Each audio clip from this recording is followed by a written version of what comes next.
Hey friends, let's talk today about keeping your power and what are you doing in your life that may be giving it away. So I'm Diana Dodd, owner of Garden of Life Health Coaching, which is health and life. And I just love trying to go on this journey of living my best life and helping as many people who want to do the same thing to come along with me. So welcome today to my garden. Let's go ahead and explore a couple concepts that might really benefit us every day of our lives. So I am the mother of a 13-year-old daughter, and sometimes emotions run very high in any human being, but I think especially when it's a young person that you're getting to see grow and develop, and all these different changes that happen in the teen years or the adolescent changes. And it's kind of this great litmus test of character, both not only hers but also mine, because the things that I hold as core values or the things that I am trying to teach her, I realize that those are the really important things that I need to make sure that I am quite clear on myself. So one thing that I have noticed in being a parent that really frustrates me greatly is when my daughter will play the blame game, right? And that is something that humanity has done from the very beginning. If you've ever read the Genesis story, when Eve was deceived by Satan in the garden and she ate that fruit, and God came and called them, and they were hiding initially and came out, and he asked Eve what had happened, why they were hiding. Everybody blamed everybody else. Adam said that the woman you gave me the fruit. Eve said the serpent deceived me. So everybody was playing that blame game. So it's kind of a natural thing for us to not want to take ownership and just accept it whenever we've done something. So the idea of accountability is a powerful thing. I heard some thoughts on this the other day by a wonderful and very intelligent friend named Bridget, and she was talking about some thoughts from a guy named Gary Vaynerchuk. I don't know if I'm saying his name right. Gary V, as he is known, and I'll share a link to his talk or his blog post below in the description, so you can check this out for yourself. But when I think about accountability and I think about the ways that I'm trying to mentor my daughter, I realize that it's not only for young people that we want them to own their actions and their choices. We all need to own our actions and our choices, and that's really a huge piece of what life is made up of. So it said if you lack accountability, you actually lack control, which makes you the victim. Have you ever thought of it that way? That if you say, well, it wasn't my fault, this other person didn't do what they were supposed to do, or some of these other things happened, then you're letting go of your ownership, which may feel better because we don't want to deal with self-judgment or somebody else's judgment. We don't want a sense of failure. But when you realize that you're really giving up your control, that kind of puts a different spin on it. So when we pass the blame, is it ever really a good strategy? If you've ever worked for a boss, or when I had worked in the hospital for all those decades, some of the nursing managers were incredible and they would inspire you to do better, and then others would suck out your soul. There was just sometimes such a negative environment, and I think a lot of it was their tendency to pass the blame. They were always looking for somebody else to blame, either above them in upper management or below them in the staff. So a good manager is a leader, and a leader doesn't just say go or doesn't just dictate. A leader leads by example. And it said that a leader will say, let's go, let's do this together. A leader will take ownership of any issue, and if there's a problem, they're going to try to work on that situation. They're going to see what's wrong in the process, like why did a mistake happen, or why did something go wrong? Let's figure this out. So several steps in the idea of accountability came to me some years ago from a good friend of mine who is a registered nurse by background, and then she got her master's and a doctorate in psychology and then ultimately forensic psychology. And she was working in the prison system, dealing with inmates and with all these different psychological issues that were in the prison system. And she said something to me that was very powerful. She said, most of the people that were incarcerated had never learned to take ownership of their decisions and of their life. Did you ever think of it that way? They just never learned to accept ownership and accountability. I had another psychologist friend that said a lot of times people that were incarcerated, whether it was juvenile detention or beyond, they had never learned what no meant. And when he had worked in a juvenile detention center, those young people, the young men, were learning what no meant from guards who were carrying billy clubs and mace. I mean, that's a terrible way to learn it. So as a parent, we don't want to be too lax with our children. Obviously, I think sometimes when we're worried about being too controlling or too stern, we might end up defaulting a little bit to being too lax. But there is some kind of a balance in there. So going back to my female friend that worked as a forensic psychologist in the adult prison system, she had 3 questions that she kind of came up with that were very valid for her child, who was similar age to my Fiona.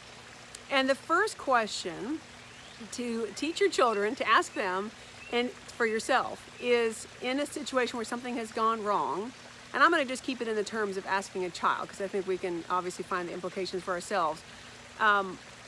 Why was what you did wrong? Why was that wrong? And let them articulate what they did. Do they even understand what the issue is? And I think when we look at our own lives, what's the issue? What issue are you perhaps dealing with? Is it something with your physical health? Is it something with emotional health? Do you suffer from depression or anxiety? Are you lonely? What's the issue? Okay. The second question is to ask, what do you need to do to make it right? So in the instance of a child, if they broke something, do they need to work to come up with the money to buy a replacement item? Do they need to try to help fix the item? If they hurt someone's feelings, do they need to go and apologize? And obviously we can put that in our own lives. When something's gone wrong, what do we need to do to make it right? And honestly, as parents, there are times that you need to go apologize to your child. If you've had a bad parent moment and you realize you overreacted or you maybe jumped to a conclusion, going and owning it, not only with other adults and apologizing, I think it is important for our children to know that we're not perfect, right? That we make mistakes. If you convince your child that you are perfect, or if they have this idea that you're, this perfect Christian, or that to be a follower of Christ, you have to be almost perfect, that can really set children up for a crisis of faith, where they think that they're never going to be good enough. So, don't worry about trying to be perfect. Be real with your children. Be real with the people in your life, and don't try to pretend like you have it all together. That makes me think of social media and how that highlight reel of social media can really set us up, because everybody's sharing their most successful things, their vacations. How many times have you seen a picture of somebody's beautiful dinner they've prepared and you're like, oh, and I'm all I've got over here is mac and cheese or pizza or whatever. That's the highlight, right, of that family's mealtime. Or maybe that's just a special gift and skill that person has. Maybe there's another reason why they are always cooking, and it's to overcompensate for another area of their home life that's way out of control. You don't ever know. So be gentle with yourself. Don't expect perfection from yourself. And remember that you're doing the best you can in every situation.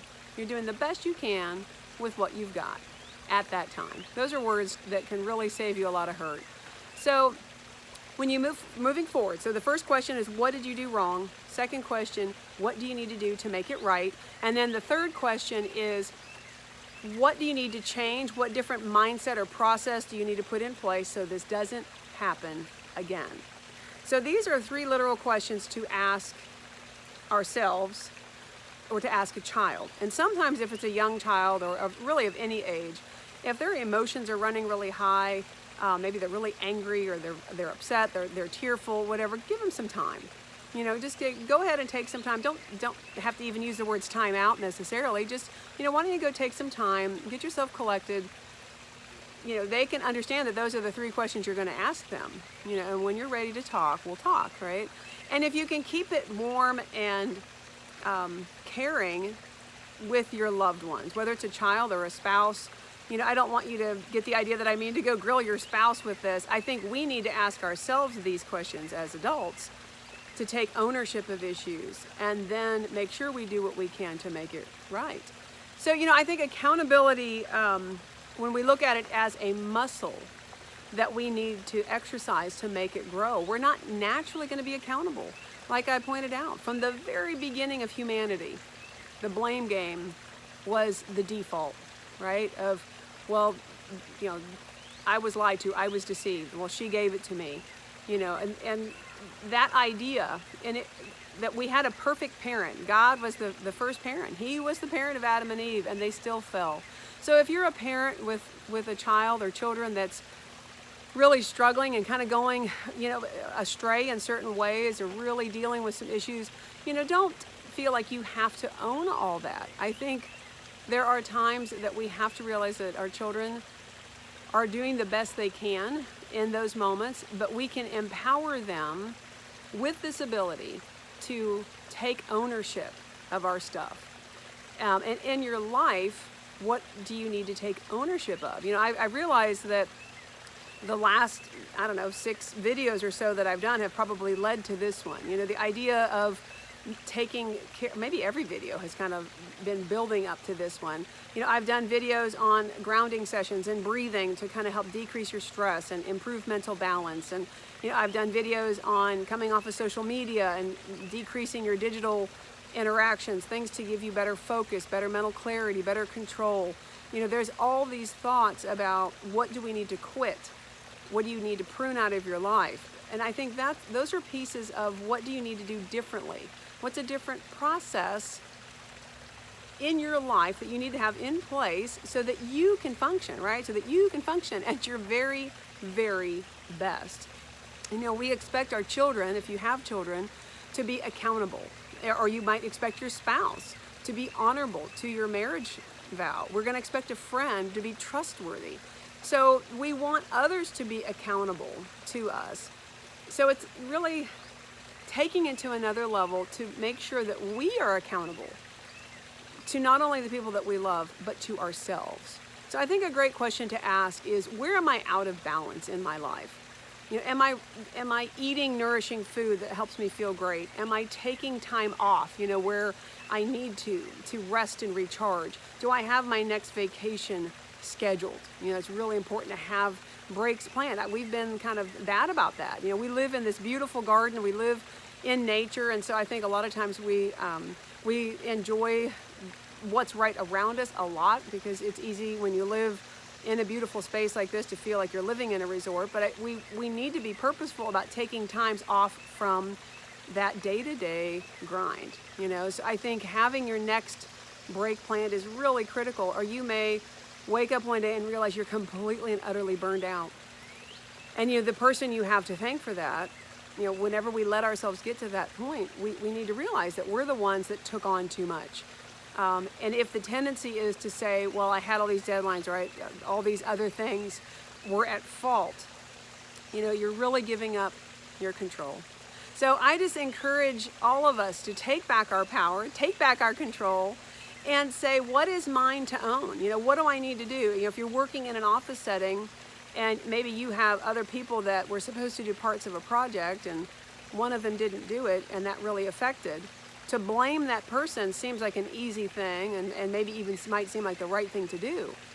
But ultimately, even the manager that had other people assigned to do tasks, maybe that manager should have followed up more. Maybe they weren't clear on what was expected, right? So there's always that piece of what do I need to do differently that next time. So I just wanted to share some quick thoughts on this today. I hope this is helpful, you know, because we want to live our best lives, you know, our most focused, our most engaged lives, our lives that enable us to do good and deep work.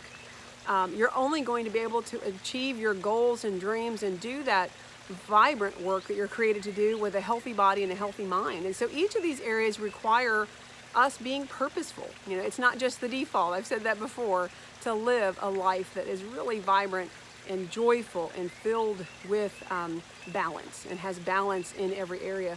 It is a work and a work in progress, and I don't think we're ever done. You know, life is a journey, it's not a destination.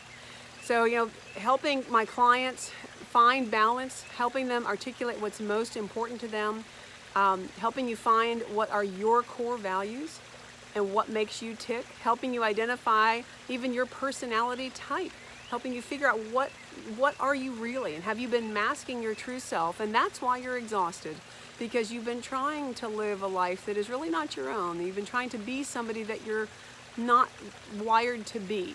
So all those things are really important. So I encourage you to do that deep work on yourself to discover these things. And if you'd ever like to talk to me, I would be delighted. I always start with a free and first consult, but even before that is a discovery phone call. So you reach out to me if I can be of service to you and if you'd like to have that conversation. But always remember that in this life you are not alone. There are people around you who, and your friends, that could be a bit of a sounding board. And above all else, you have a creator God in heaven who loves you, who made you on purpose for just such a time as this. So thanks again for tuning in. And remember, always remember that life is precious and you are precious. So treat yourself accordingly and live it like you mean it. Have a great rest of the week, guys. Talk soon.